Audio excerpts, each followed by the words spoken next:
In this episode, we speak with Joe Britton. He's the executive director of the Zero Emission Transportation Association, or ZETA. They're working to make all new cars in the U.S. be electric by the year 2030.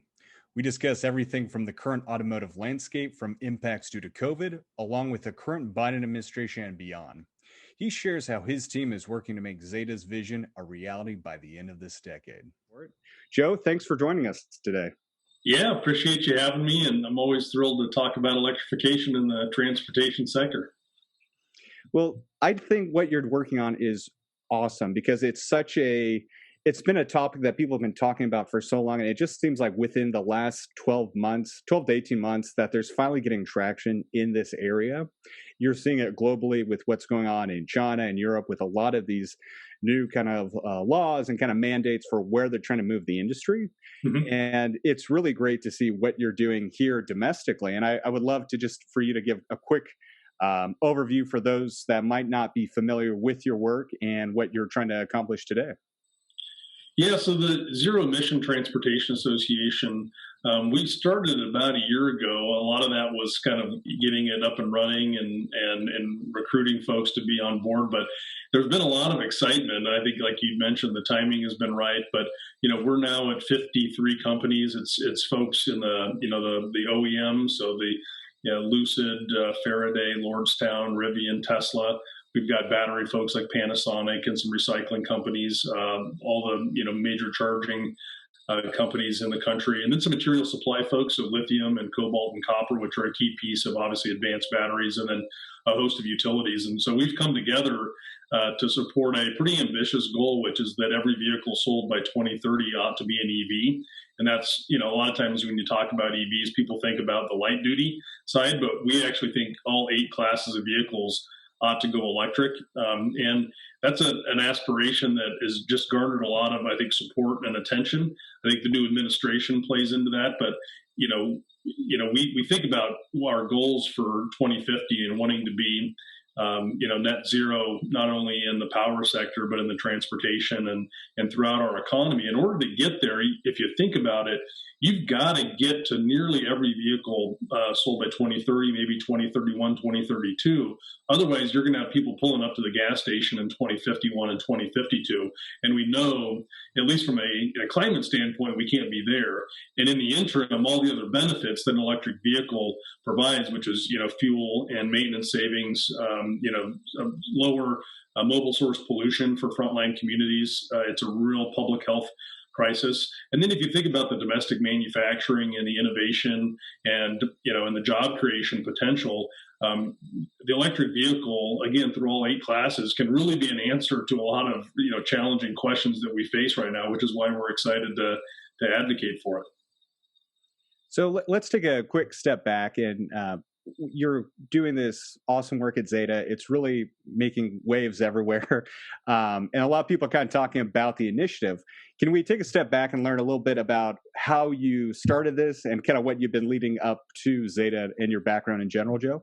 Yeah, so I started in the U.S. Senate in 2003 and didn't leave for nearly 16 years. I did a brief stint with Secretary Vilsack, where I managed the Forest Service, the Natural Resource Conservation Service, and then the Farm Service Agency for Vilsack. But otherwise, the rest of my adult life, I like to tell people I walked through the doors of the Hart Senate office building and worked for 3 great members. My home state senator was Ben Nelson. I then worked for Mark Udall from Colorado. His wife, Maggie Fox, was actually Al Gore's chief of staff for the Climate Reality Project. And then, like I said, a stint with Secretary Vilsack, who's now back at USDA, the Department of Agriculture. And I was chief of staff for Martin Heinrich from New Mexico for the last 4.5 years. And, really spent the last decade doing climate and conservation work. And the transportation sector, to me, is really, really exciting because, one, it's the number 1 emitter of carbon emissions in our economy, and 2, if you think about kind of the investments and the standards that we're seeking to make, the transportation sector is the biggest opportunity to decarbonize. And so, again, you can come at this stuff from a lot of different ways. I happen to, come at it from a political entry point, but it's just as important for local communities. It's just as important for consumers. I just, providentially found myself leaving public service and finding this really opportune time to, have the support of such a great collection of folks that are driving the electrification movement. Great. And just to kind of go a little more in depth, when you go and look at kind of what ZETA stands for, there's quite a few different policy pillars of how you're looking to kind of make these impacts on the public level. Can you share what a few of those are and what you're working on today around those pillars? Well, there's 34 of them, and I'll just spend the next 45 minutes going through those, if that's okay. We actually, the reason that we have such a diverse platform is we want to make room for a lot of members of Congress to be bought in and have opportunities to lead on this. So there's a host of recommendations that we're making that we think really drive the transportation electrification kind of movement forward. But the big drivers really are the consumer incentives on the light duty and then the medium and heavy duty side. And so what that looks like is a kind of a reformed 30D tax incentive, which is the consumer incentive right now. So it's the $7,500 tax credit that you get if you purchase an electric vehicle. Right now, both GM and Tesla are capped out. It's creating kind of a weird and maybe perverse incentive, which is that we're telling Americans that if they buy a domestically made car, they don't get the credit. But if they buy an import, they do, just because of the way the caps are set. So we want to get rid of that cap.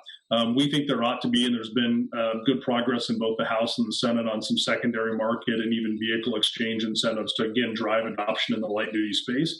In the medium and heavy duty side, we're advocating for a 30% investment tax credit. And that's not for the manufacturer, that's for the off-taker. So whether that's a utility, whether it's FedEx, it could be a small municipal fleet, they get a 30% tax credit for the purchase of a medium or heavy duty EV. The other thing that we do is there's a 12% excise tax, which is essentially a sales tax that the federal government levies on medium and heavy duty vehicles. And so we also think that, given the public interest of zero emissions, we ought to suspend that 12% federal excise tax for medium and heavy duty vehicles as well. And then what you need, so that's what drives the vehicles, drives adoption. You obviously need to build out then the charging infrastructure to get there. And so we're advocating for big federal investments in charging infrastructure. And, many folks are going to charge at home. So 70 to 80% in the light duty space, it's going to be a single family home with a level 1 or level 2 charger. But those other use cases are what we really want the federal government invested in. And that's transportation corridors, on-street parking, muni parking, multi-unit housing, sub-fleet applications. And so that's where the federal government can provide a lot of leadership and resources to help close the gap on charging. And then the final piece that I will leave you with is that, we really believe that EPA needs to and is going to be pursuing strong greenhouse gas and fuel economy standards. And so if you look back, the previous administration had unraveled many of the fuel economy standards, performance and emissions based that was driving electrification. And it's important because it's a market signal. So you need to have that strong, standard set by the government to make clear to both the capital markets and to those that are manufacturing and driving and creating new opportunities for EVs, that this is something we're going to do and fully transition in the next 10 or 15 years, not the next 40 or 50 years. That's great. And I think what's really great about your organization is you kind of hit the space hard. It's not just having, obviously, the big names like Rivian and Tesla and Lucid as a part of this. It's also kind of going across the whole supply chain. When you go to the website, you can see it's not just the companies, or the EV manufacturers, it's also the infrastructure. And it goes even further down to like mining and other materials who are part of this whole conversation. With this kind of full frontal approach, what do you see as, in your conversations, where do you see in these supply chains that people might have like the most, just maybe misinformed, or what still kind of stands out as some of the kind of the maybe legacy rumors and stuff like that, Sure. That in these conversations, you're starting to see big shifts in areas that having this full kind of supply chain approach with ZETA can really help address those front on? Well, there's a few. I mean, people talk about range anxiety. I think most of the time it's more about change anxiety. People are just getting used to something that is new.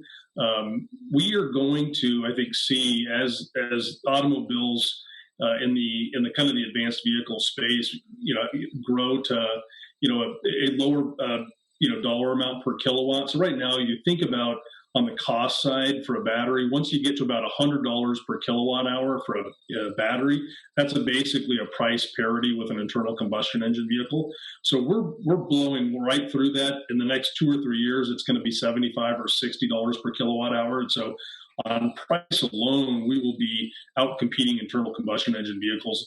And as we do that, what that means is that also the range is going to be increasing. Obviously, consumers are price sensitive, and so you don't want to have a battery pack, that prices consumers out of the vehicle. So as that cost per kilowatt hour goes down, so does the potential ability to grow the battery size in an efficient way and to have ranges that are 400 to 500 miles. So if you think about your average, sedan, if you're going to fill up with a 16 to 18 gallon tank, you're going to be coming in at 390 to 420 range, and we're going to be exceeding that with many electric vehicles in the future. And so if you combine both a lower price point on the upfront costs, lower fuel service and maintenance costs, and a range that exceeds that of an internal combustion engine vehicle, for the consumer, it's just going to make enormous sense, both from an initial cost standpoint, but then the total cost of ownership. So I think that's really going to change, the culture around electrification. And the other thing, and I don't know if you've, driven many of these, certainly the newer models, the torque and the performance on these things is nowhere, they just outcompete an internal combustion engine in a host of ways. And so, they're funner to drive, it's a better experience, and the technology on these things just are far superior to an internal combustion engine vehicle. With a lot of what ZETA is working on, and even this conversation we've already had today, a big kind of theme is around domestic manufacturing and production. Can you share some of the areas where you're just getting a lot of traction and kind of the interest to really build upon what ZETA is doing? Yes, I mean, a full, pillar of our plan is encouraging domestic manufacturing. And I think, our view is that we have to go forward with strong incentives to build a capacity here for not only the vehicle, but the components and the materials that we need for advanced batteries. And so if you think about, the full ecosystem, we have the capability to do it here. It's just a matter of building it out. And I think a couple examples that are really unique. If you look at the Rivian plant, it is a former Mitsubishi plant, internal combustion engine plant that was shuttered. So Rivian's taking it over. They've invested hundreds of millions of dollars and are going to employ thousands of people. So that's a true success story. Lordstown in Lordstown, Ohio is the same story. It was a shuttered Chevy Cruze plant that they took over. They're putting in an enormous amount of investment, infusing into the ad economy and creating jobs. And, those are going to be jobs that are here to stay. They're good paying jobs. And I think that's, and it's in some ways a turnaround. That's a community that was left behind that is now going to be reemploying those very same individuals in this advanced vehicle space. The other thing I think, you're implying on the domestic side is materials. And so we actually have in the Carolinas and in Nevada a host of lithium plays. And so that's an important part of the future. We also have the ability, to produce some cobalt. There's copper production here. So those are also domestic manufacturing jobs. And many of them are in kind of your former carbon community that I think as we make a transition to a cleaner or net zero economy, those former carbon communities are especially important to ensure that we're creating additional or supplemental economic development. And we can go and do that as we think about the material supply side of an electric vehicle. Yeah, I love the term you used earlier, change anxiety. So to kind of play on the inverse of what you discussed, can you share some of the, maybe some of the road bumps you're running into, but are able to kind of bring people along? Or what are some of the challenges that ZETA is seeing and pushback maybe from the traditional combustion engine and fossil fuel industries? Well, I mean, so there's a direct assault that's occurring right now. The American Petroleum Institute and the Petroleum Marketers Association, they've created a group called the Transportation Fairness Alliance. It is a totally DC named outfit and front group, but their goal is to go and slander EVs and utilities and charging companies. And so, we have to be out there on the playing field and fight back against some of the false narratives and kind of poll tested talking points that are out there. And, breaking through that, it's a little easier when you're on the right side of the issue.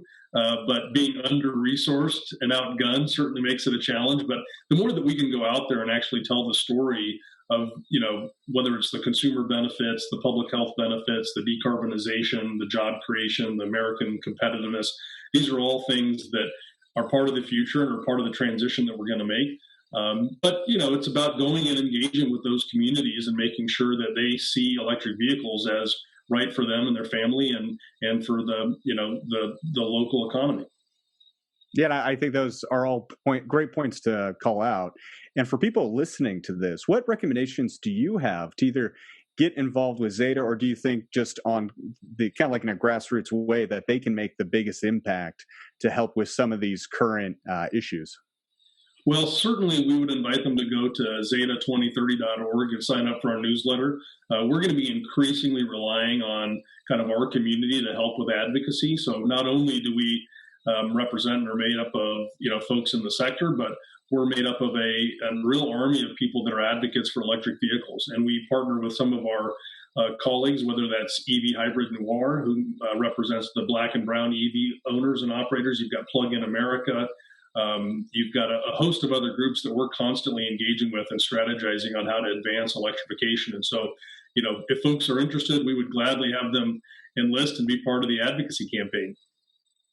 Great. And now that we've kind of built out a good base knowledge of the background around ZETA and some of the stuff you're working on right now, I think a few of the things we really got to talk about is the current landscape. Mm-hmm. So with where your focus is, can you share what you're seeing just kind of in DC around the new administration and kind of just the public kind of spheres of influence, and what kind of traction you're getting and what you're most excited about moving forward? Yeah, I mean, I think the elephant in the room is there going to be a big Build Back Better initiative to address infrastructure, jobs, climate change, et cetera. So I think that's kind of the open question. And even this week they're finishing up important COVID relief. I think our hope is that there's a quick pivot and turn to infrastructure and clean energy jobs, and certainly electrification. I think that's the thing that. Everything else in this space and everything else in DC revolves around that open question. So I think the administration has come in. They've made some very strong and bold early moves. They've committed to 500,000 electric vehicle charging stations. Like I said, I know that EPA and NHTSA, National Highway Transportation Safety Administration, are going to be pursuing jointly fuel economy and greenhouse gas standards. And so they're making progress. I think there's an open question as to whether, there's going to be the will in Congress to, resolve all the outstanding disagreements that happen when you start talking about climate change. And so, I think that's why you see, the administration talking about Build Back Better and infrastructure and jobs. And everything gets, I think, is seen through that lens. So you could be addressing COVID, you could be addressing climate change, you could be addressing, the power sector, and it's all going to be, I think, approached or seen through the lens of how can we make this a stronger, more resilient American economy. With these conversations that you're in, it sounds like that the domestic manufacturing is really the big way to kind of get over a lot of maybe the traditional pushback or other issues you run into. Is that kind of fair to say, or what have you found to be like a really effective way to move the conversation forward and really bring people of all different backgrounds together and see the value moving forward this way? Well, so I actually think, and I think it's healthy for the democracy. I think one of the lessons that people took from the last several elections is that we need to do a better job of making the case that both parties are doing it. Whatever you're putting forward as your top priority, you need to be able to go to people and show that it's going to be good for them and their community. And part of the reason is, I think, certainly in times of turmoil and people are strained, they get especially responsive or sensitive to how is this going to impact me as a voter. And so I think if you look at, this last election, you look at the northern battleground, so your Minnesota, Michigan, Wisconsin, Ohio, Pennsylvania, you look at Arizona, you look at Georgia, there is, I think, a resonance with that kind of blue collar, working class, independent voter who is really, they are trying to, they're working two jobs trying to put food on the table, and unless you can speak to them in a meaningful way about what you're trying to accomplish, I think you're kind of automatically on the losing end. And so that's why I think both parties are increasingly trying to speak that language, which I think is healthy. And so for us, we believe that electric vehicles address and solve a variety of our challenges that we face as a country, and it's certainly good for the consumers. It's certainly good for climate change and for public health, but more importantly, as we address all those issues, it is an enormous potential to create jobs and really reshore domestic manufacturing. And if you look back to where we were, 10 or 12 years ago, if you look back at 2007, we got our lunch eaten by foreign imports that were more efficient than American-made vehicles. And, that's really the choice that we face. We can either cultivate this sector and take this spark of American ingenuity and turn it into a true success story, or we're going to be ceding this economic opportunity to foreign commercial interests and be reliant on imports. And so it's not just about today, it's about how do the decisions that we make over the next couple of years impact the next decade, and how does the next decade impact the next 3 decades. And so it's just really critically important to get this right, and getting it right means getting it right for local communities and creating jobs. That's great. And I think one thing to just follow up for my own clarification, I know a lot of the companies that ZETA works with and a lot of the public policy pillars, fun tongue twister there, is kind of around domestic manufacturing. But at the end of the day, it is really about electric vehicles in general. Are there any sorts of maybe pushback or questions that kind of come up around, like you said, you've got Hyundai, you got VW, a lot of other global manufacturers are making some actually great, compelling electric vehicles today. What are some of the ways that that your organizations may be able to help them as well, just by getting more people in the seats and awareness of electric vehicles in general? Well, the ecosystem is it's very distributed. So if you were to look back prior to World War II, you would have seen a vast number of automotive companies in the U.S. And after the war, that consolidated dramatically. We're now seeing the pendulum swing back the other direction. And there's, I think the reason that you're seeing the incumbents respond in the way that they have is they're receiving a lot of pressure from insurgent, aspiring companies. And I think that's really healthy. And I think when people are clamoring to meet the demands and the needs of consumers, I think it's healthy. It's what the market is for.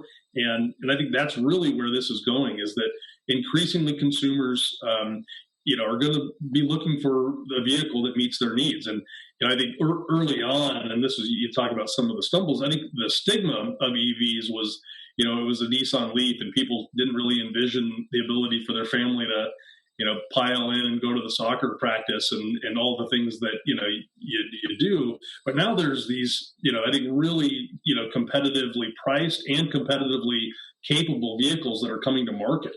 There's already 6 or 7 that are priced below the average price of a MSRP of a internal combustion engine sedan, but there's going to be hundreds of models coming out in the next 5 years. And so I think, and that's both going to be your Volvos and your Nissans. But I think what we're excited about is that, Ford and GM are making commitments, but then you've also got folks like Rivian and Lucid and Faraday and Lordstown and kind of the medium and heavy duty folks like Arrival and Proterra. They're going to be out there, answering the question for communities and families of how an electric vehicle can best serve their needs. And that's really exciting. With all these kind of different brands we're talking about, there is an interesting dynamic, because we're talking about now foreign and domestic manufacturers, but we also have within domestically traditional auto OEMs, and then also kind of these startups, the Teslas, the Lucids, the Rivians. And one of the areas where the OEMs have kind of been different than the startups, I don't even know if you can really call most of them startups anymore because of their size, but it's around charging infrastructure and really making that kind of a seamless experience with that transition to an electric vehicle, making just easy and something you don't have to worry about. And that kind of goes back to that change anxiety thing. What are some of the things that you're working on at ZETA that you are kind of working towards to really help make that transition around charging infrastructure easier for drivers? Well, it's actually in some ways a antiquated view in that right now, if you actually look at the plug, there's really only two plugs in the country, and it's almost like your cell phone, right? You've got your mini USB and your Lightning stick, and that's kind of how charging has developed on the light duty side. There's actually more harmonization on the medium and heavy duty side. It's we're going to be moving towards a single plug, but even on the light duty side, it's two. Most cars come with an adapter. And I think, the market is going to make it even more accessible for folks as we build out the charging infrastructure. So you've got companies like EVgo and EV Connect and EV Box and ChargePoint. And, it's going to feel a little bit like, I don't know if you've ever, been in the micro mobility or scooter space, but, you're looking at 4 or 5 different apps looking for the right place to get a bike or a scooter. And it's going to feel like that initially on the charging infrastructure side. But, increasingly, I think there's going to be just ubiquitous charging, and people, won't think twice about it. Kind of like, we've become accustomed to think about gas stations. Charging is going to be the same way. And it's, and I'm somebody that does it a lot. I tend to charge at home, but, I can also go to the grocery store and charge. And I think increasingly, as it becomes normal to, park in a retail setting and go into the store, or you're going to be at a movie, or you're going to be at school, or you're going to be at the office. Charging is just going to be an opportunity that you can face anywhere. So I actually think in some ways right now it's about sequencing. You want to be able to outpace the car, and so you want to make sure that there's enough charging to support the current vehicle fleet. But you also don't want to outpace it. You don't want to have so much that you have capital that sits idle and and it's unused. And so right now, we're in a healthy balance, and my expectation is with the right federal investments, we'll be able to keep pace with the vehicle fleet that's out there and adequately serve everybody's charging needs. Well, I think that's actually kind of what I'm asking towards is what do you think that federal incentive needs to be and to make sure we stay at that healthy balance? Because I agree with you overall.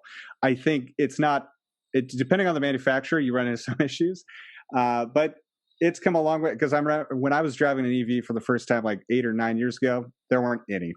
So it's night and day, and you're right. Majority of the time, people are just going to be charging at home, so it's not a huge thing.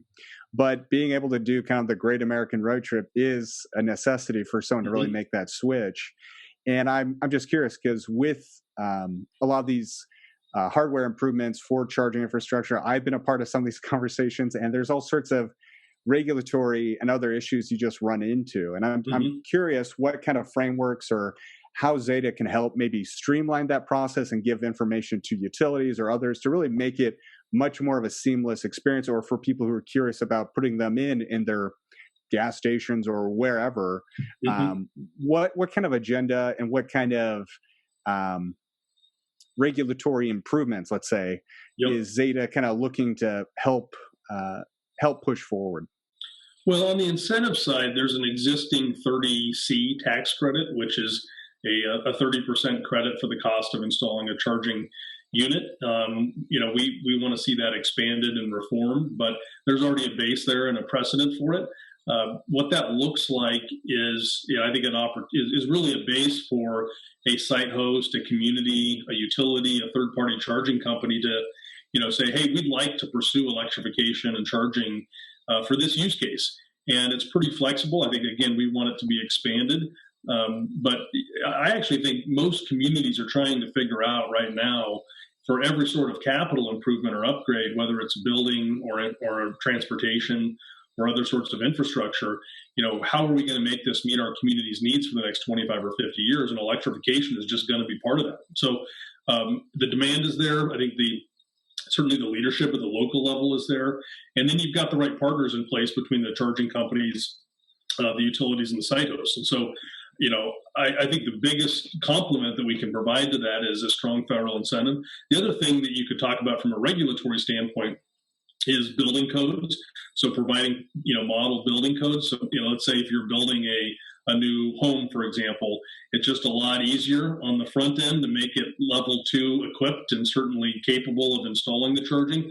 And then for commercial and other uses, there's what they call make ready, which is basically all of the architecture that's needed before you get putting the charging unit in the ground. And so the more of that that gets done automatically as we're pursuing big capital projects, and certainly the federal government can lead by example, the better. And you're just making that adoption and transition to electrification, simpler and easier. That's great. And I think a big part of that is kind of education to help support that. But I completely agree with you on that. So that is definitely great to hear. And I think the way forward. So let's kind of look back at everything that's happened in the past year. And I think there's two things, really big topics. And one of them is COVID. It's probably the biggest, obviously, that's affected everyone globally. Mm-hmm. And it's been interesting, especially for automotive sales, because when you look at it domestically and globally, there was a huge nosedive in new car sales. However, globally, what's interesting is what actually went out was electric vehicle sales. And there's a few reasons for that, but I think a big part was people are seeing when people are driving less, there is actually a pretty strong correlation to cleaner air, and then the other part of that is just if you're looking at like the average transaction price of cars in general, it's been going up. So it actually kind of does work for EVs. What are you seeing around the conversation of like kind of takeaways or shifts in conversation since COVID, and how that's kind of impacting some of the work that you're doing with ZETA? Well, I think ultimately one of the most impactful changes is I think a socialization that we need to invest in strategic ways in order to solve our society's problems. And I think we're federally. I certainly my hope is that we tend to match resources to problems, and we don't first have an austerity litmus test. I think some of the austerity politics of the past has led to some of the challenges that we face today, and that could be a ailing infrastructure in the country. It could be certainly a lapse and an inability to address climate change. So my hope is that we're entering a new era where we decide that taking on big challenges is worthy of the society that we live in. And if you look back at all of the kind of big upheavals and turmoil that we faced as a country, we've always emerged stronger because we were willing to take big, bold action to address them. And I think Bill Gates did a nice job over the weekend on some of the Sunday shows talking about how the resiliency and the impacts that we might confront and the needs for resiliency are going to be far more disruptive if we don't address climate change than what we're seeing with COVID right now. I think the way he described it is it'll blow COVID out of the water, some of the impacts and the humanity that we're going to be challenged by. And so, to me, that's my hope is that, people see what a disruption in life can look like. And, it kind of brings to the fore that this is something that's possible. I think we've in some ways been seduced by this complacency that we don't need to try hard things and we don't need to act boldly because there's just this mean reversion of life that will coast and get us by. But when it's been taken away from you, like it has been for so many Americans, I think it's an opportunity for us to look and say, how do we do better? How do we actually invest in our communities and make smart decisions that that really make that sort of life and in pursuit of happiness a reality for folks. That's great. One thing that just kind of popped up in my head is a conversation I've had around when you mention infrastructure, like how do you move this forward? Because a big thing that's figured into infrastructure traditionally is gas tax, both on federal and state, and they all kind of have different ways to approach it, especially when you get to the state level. But that is kind of becoming a conversation. I think in some ways it has been used almost as a way to kind of push back on EVs than an actual way to look about how to incentivize them and move them forward. But it is a valid conversation, especially around like utilities with some of these upgrades they have to make and trying to figure out a way to do these upgrades so there are EVs can be driven for everyone. But then it's usually a cost that's getting passed on to everyone whether they have an EV or not, as part of a ratepayer for these utilities. Yeah. What? So, Go ahead. well, so the 2 points, I guess I'll start with the utility side. So it is that's one of the kind of the EV antagonist favorite argument is that everybody's electric bills are going to skyrocket. There was an example in the Carolinas where they pursued a pretty robust investment in EV charging. They got it approved by the state regulator. And I think the net impact on folks' electricity bills was 12 cents a month. So really what we're talking about here, it's kind of a scare tactic. It's cents, per month rather than dollars. And so I think, it's kind of a easy foil, for folks to go and try to, say that EVs are going to be the end of the world. The other on the infrastructure side, I think, we have the ability to finance a world-class infrastructure in this country. And, the gas tax has been broken for decades. And we've severed, years ago, we severed the gas tax and its adequacy to address our infrastructure needs. We take from the federal treasury and have for decades money to make sure that, that we're addressing failing infrastructure. And candidly, we've done a poor job at it. But still, it is, a minority of it is funded through the gas tax. Most of this comes from the federal treasury. And so, for 1% penetration for electric vehicles in a lot of regions to point the finger at EVs and say, it's the reason the gas tax is broken is pretty disingenuous. And so ultimately, I think where we need to move is a vehicle miles traveled in I think, a tech neutral way. And ultimately what folks have done, certainly state houses across the country, let's say, for example, your average gas tax that a consumer would pay in a given year, let's say is $100. What they'll do is they'll point the finger at EVs and then go charge $150 in an EV tax as a way to address what is the quote unquote inequity in it. But ultimately what that does is it's largely driven by the oil and gas interests and the refiners because they see it as an existential threat to their business model, and it's just punitive. And so ultimately what we need to get to is a system where it's a user fee and we have a real conversation about reform, and it's something that everybody contributes to fairly. And again, at the end of the day, it's something that most people don't think twice about, and we fairly and equitably, resource the challenges that we face as a country. And I think that's something that everybody wants to strive for. And it's not terribly complicated, but you've got a lot of political interests that are going to, scrum and fight for, their carbon supremacy over our economy along the way. And I think that's a really great way to kind of break it down, because you're right. I would agree with you. Traditionally been a fallacy kind of argument made to kind of push back on EVs. But moving forward, I think that is one of the things, at least I've been seeing on a state level, is around that miles traveled or how to measure that, which is a whole nother conversation to itself. But thanks for sharing. I was curious about your thoughts on that. So we talked about COVID, and now to move it to kind of more recent topics. Mm-hmm. Obviously, it's kind of what we've seen in Texas with failures in the grid and issues around charging, and how utilities can look forward to kind of better build more resilient infrastructure, whether that be due to climate change issues or around greater adoption of electric vehicles. Can you share a little bit of what maybe those conversations have been at ZETA with utilities, and what you're hearing and seeing kind of moving forward? Yeah, I think ultimately there's a lot of lessons, I think, learned from the abject failure that the Texas ERCOT and communities all over Texas really suffered from. I think the most important thing to think about is we have the ability, and I think this is just a baseline, we have the ability to serve a load, from the power sector to consumers. It is a built architecture. It exists all over the country.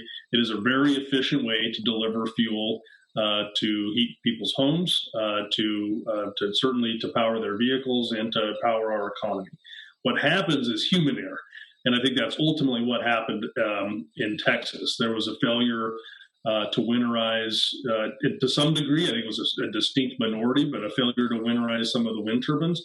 But by and large, this was such a cold snap that wellheads for the natural gas and other sorts of applications that pull up water along with gas and oil and others froze. And I think the numbers that I've seen showed that 80% of the failure was actually related to hydrocarbons, not renewable energy, and not a failure of the actual the grid. It was a generation failure. And so to me, if I'm a Texan, the lesson that I take away from that is, one, hey, I'd sure like to be a part of a regional grid and not have a island that I live on for my power sector. Number one. Number two, and I think many people are thinking about this is, what can I do to have a more resilient personal power experience?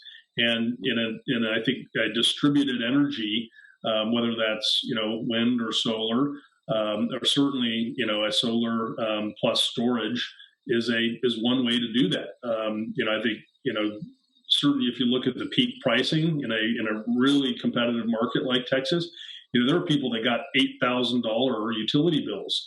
And so at that price point, it can make a lot of sense to make investments in solar panels or retail residential storage capacity. And then that begs the question of how does the car fit in? And, there is some ability to do vehicle to home for power. I think there's probably greater potential for vehicle to grid. So let's say, this was the summer and you have 50,000 idled electric school buses that have, strong battery packs in them. There's a way to draw on, certainly at peak times, the energy from those stationary, medium, and heavy duty vehicles, and to even some extent light duty vehicles to serve the grid. And so I think that's part of the potential here is that the more penetration we have with electrification, the more resilient we can make the grid in a host of ways. And part of that was made possible by a recent FERC order, which was FERC Order 2222, which allows us to aggregate that power and sell it onto the wholesale market.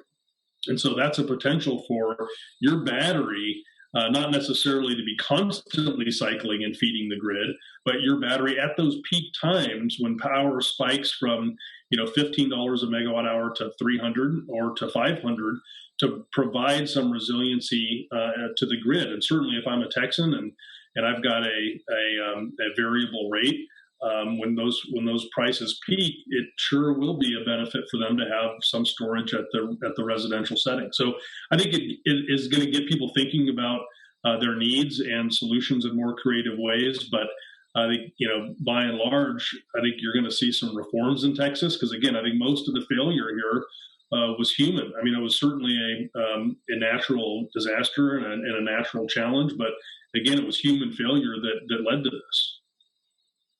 Well, and I think not to make it sound like we're completely picking on Texas, this is something you're seeing even with I'm on the West Coast, so we're seeing it with obviously the wildfires. They're different kind of natural and kind of man-made elements playing into this, but the need for more distributed grid as well as kind of just more resilient is definitely a big trend we're seeing just across the country. You mentioned kind of the example of medium duty and someone who kind of works with a lot of these different manufacturers. I'm curious what your discussions have been and where you're seeing the examples of maybe vehicle to grid pilots start, because it does seem, and in my personal opinion, it does seem like the most common and what's going to make the most sense to start with, at least, is probably going to be on the medium and heavy duty side with fleets versus on the light duty, just due to warranty concerns and other things like that. Have you been kind of seeing similar trends, or are there any other kind of conversations you've been having with manufacturers that are kind of changing those thoughts? Well, so I think the important thing, and this is why I think FERC Order 2222 is important, is that it provided for an aggregated, sale to play in the capacity markets and receive an ancillary service payment for either a positive or negative load that you're able to provide the grid. And so, I think the important thing to me, I think the biggest potential is vehicle to grid for that reason. And I think vehicle to home is a little more difficult. That constant cycling, I think there is some worry about degradation and what does that do over time? Does your battery range get impacted in ways that it otherwise wouldn't? I think that's what, you've got manufacturers that aren't dying to have their cars used in a way they didn't intend and have that impact range and their brand reputation. But certainly a twice, maybe 3 times a year pull, from your battery in a two-way charging to be aggregated and deliver either a positive or negative load to the grid makes a lot of sense. And I think, you get paid a capacity payment, you get paid for the energy if you deliver it, but you also get paid an ancillary service. And so if you can aggregate that, I think it's actually a real value to the consumer and can help them, net out the economics of going electric. The other thing that I think is, really an interesting part of, the negative load essentially is, most people in the summer are going to come home, they're going to plug in their car and turn on their AC at the same time. And if you have a level 2 charger, most people are going to, reach their capacity limit on their battery in an hour or two. Maybe it's 4 hours, but that doesn't need to be between 6 and 10 at night. It can be between, midnight and 4 a.m. And so I think some management of when you charge and having that be part of the equation, so that you can, have a relationship with the grid that again, could provide a positive load at times, but certainly in a kind of a demand response space, ensure that at those peak times, that you're coordinating your energy flow in a way that makes economic sense for you. The other thing that I tend to think about is, if you're running one of these vehicle to grid or an aggregated program, there's a way for, consumers, let's say, you're going to go do a regional analysis and you're going to figure out when do those peak demands happen. And, most likely it's going to be the same hour or two of the day throughout the year, maybe 2 or 3 times. And so if you have some arrangement where you're aggregating a bunch of consumers that are willing to be, committed to having their car plugged in for a period of time, again, maybe that's light duty, maybe it's a school bus fleet, maybe it's municipal vehicles. There's a real potential there to create hundreds of millions of dollars of utility scale storage capacity just by coordinating human beings and how we behave. And so I think that's a really cool opportunity for people to make money and for us to make the grid more resilient. That's great. I think what you're seeing around kind of that interest in vehicle to grid and the overall resiliency, is there conversations you've been having with the battery manufacturers of trying to get more, whether that be utility or even residential, like what maybe some more pro battery backup or just other kind of grid storage conversations? What have those been like? And is that kind of a separate issue, or is that all kind of falling into a lot of these topics? Because I feel like they are separate technologies, yes. But with all these themes that we're talking about right now, and really a lot of the people we have on grid connections, it is definitely a strong way of, or a strong part of having to, how we're going to move forward with all these other technologies. Yeah, and I just earlier today had a conversation with the Energy Storage Association here in DC, but they are connected. Actually one of the most immediate connections, and I'm sure others have done this, but Rivian has done a good job of marketing the capability. But once a vehicle, hypothetically 15, 20 years from now, comes out of its full life cycle, and that battery, at least for Rivian, can be pulled out of the vehicle and stacked for immediate base load storage capacity. So again, the performance may not be ideal for a vehicle anymore, but it's plenty good for your utility scale storage. And so there is a connection there. I think if you think about it, it's kind of second life. And then from second life, you get to recycling. And I think the recycling is really, really exciting because, if you can pull out 95% of the critical materials, that's not only a good commercial domestic manufacturing opportunity, but that's a huge part of the sustainability story here. You can use that same gram of cobalt, lithium, copper, graphite, nickel over and over and over again. And some of the battery manufacturers will tell you that they actually prefer a recycled material rather than an extracted one. And certainly now the price points can be lower. And so, that all feeds into the same battery packs. Obviously the scale and the size changes with utilities use, but they're all connected. And I think they all have the same critical material supply chain. And the more that we cultivate that and secure it, I think certainly the price points come down, but also so does our independence and our ability to ensure that this market and economy thrives going forward. Yeah, that's also another great point. I think the Second Life market. I mean, you don't really have to go far. You can do a quick Google search or just go on to YouTube to see for every brick Tesla or Nissan Leaf. Before it's even being used for something like that, there's become a huge market for people just going to junkyards and ripping these batteries out and using them in everything from repairing old cars to make them EVs to home systems or even other just randomly designed gadgets. But you a big part of that is around kind of the sustainability part of it, which I completely agree with. I am curious, like when I went to ZETA, maybe I missed it, but one of the big conversations that still continues is around clean hydrogen as a form of sustainability. And I would be curious to hear your thoughts on how that plays into your conversations and how you look at that as part of this transformation moving forward. I think hydrogen has kind of left the conversations really when it comes to the light duty. It's still kind of there, but for the most part kind of gone away. You're seeing it really around trucking and then also around the grid. I would be curious to hear what you're seeing as well.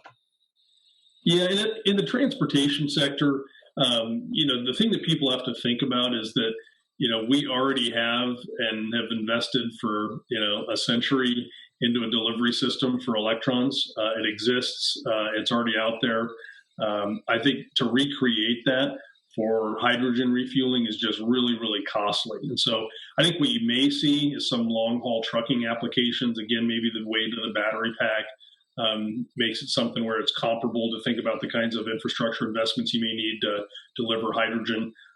But I think really, where I see the biggest potential for hydrogen is in the marine, certainly, potentially aviation. You've got forklifts, you've got some other applications that it makes a lot of sense where, because transport is actually a huge cost of hydrogen. I think, certainly co-location where you're creating the hydrogen and use really makes the economics a little easier. So if you think through, utility scale hydrogen, almost always, the folks that are thinking about this in the right way co-locate, and they use it as an energy storage. So it's seasonal storage, it's peak storage. So you're able to blend.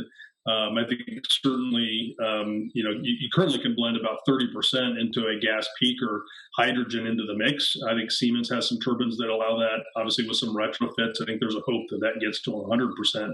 But hydrogen is going to be a huge part of our decarbonization story. Certainly, the more that we promote, green hydrogen, where you're taking renewable energy in order to, power the electrolyzer and create the hydrogen. But, I don't see it as a pervasive part of our transportation sector. When you think about, most of the light duty, like I said, maybe some exceptions in kind of classes 4 through 8, and in forklifts and other things. But, I think ultimately, kind of your big industrial marine and your aviation, I think there's some hope there that it could be kind of that, that final squeeze that we need to decarbonize our economy. Interesting. Okay, now that's good to know. I guess we're kind of coming up almost an hour here, and I'm curious to know. Obviously, you're very close to the public and the private side with what you're doing at ZETA. One of the questions I ask a lot of people who are on this show is like, what would you like to see? And we've talked about a few of these things, but what would you like to most see from the industry? Whether that be innovation in a technology or a more accessible regulation change.